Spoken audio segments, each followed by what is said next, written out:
J'ai 24 ans, je viens de la Belgique, de Bruxelles. Et avant ça, j'étais psychologue. J'ai fait mes études à l'Université libre de Bruxelles et j'ai terminé mon master en psychologie avant de venir ici. Donc je suis volontaire de l'Union européenne et j'ai été envoyée au Programme alimentaire mondial Guinée. J'ai été envoyée à l'intérieur du pays, à Zérékoré, où j'étais assistante de programme. Et mon rôle là-bas était surtout de m'occuper des sujets autour de la nutrition et de créer le premier village Zero Hunger en Guinée, c'est-à-dire où toutes les activités du programme alimentaire sont réunies dans un seul village pour lutter contre la faim.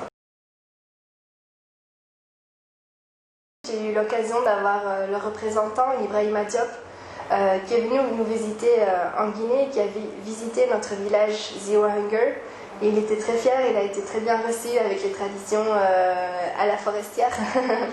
Et du coup, ça m'a marqué cet événement parce que j'ai vu beaucoup de culturalité, beaucoup de partage. Et aussi Ibrahima qui était très fier de notre travail à Zérékoré, de notre équipe. Donc c'était un gros moment que je ne vais jamais oublier. J'ai choisi d'être volontaire parce que je voulais connaître une nouvelle culture. Entre autres la culture africaine, et du coup aussi de pouvoir soutenir des gens qui en ont besoin, des gens vulnérables.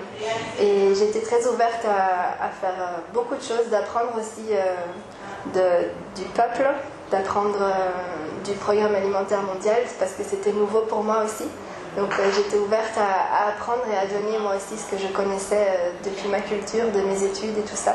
Donc c'était tout dans un partage et je repars avec des très très beaux souvenirs et j'ai appris beaucoup de choses.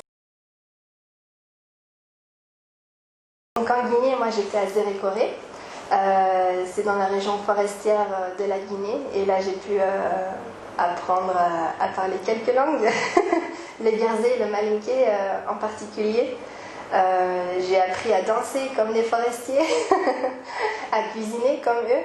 Et une petite anecdote, c'est qu'en fait, en apprenant à cuisiner, je devais mélanger de la semoule, enfin du fonio en fait, du fonio.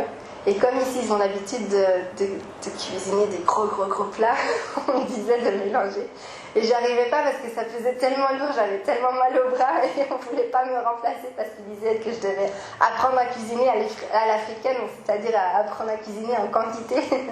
Donc ça c'est une anecdote aussi que je vais jamais oublier parce que chez nous on cuisine que pour ma famille 4 personnes, donc c'est des petites casseroles, donc mes bras sont pas habitués à tourner dans des pots de fonio comme ça. Donc ça c'est ma petite anecdote, ouais.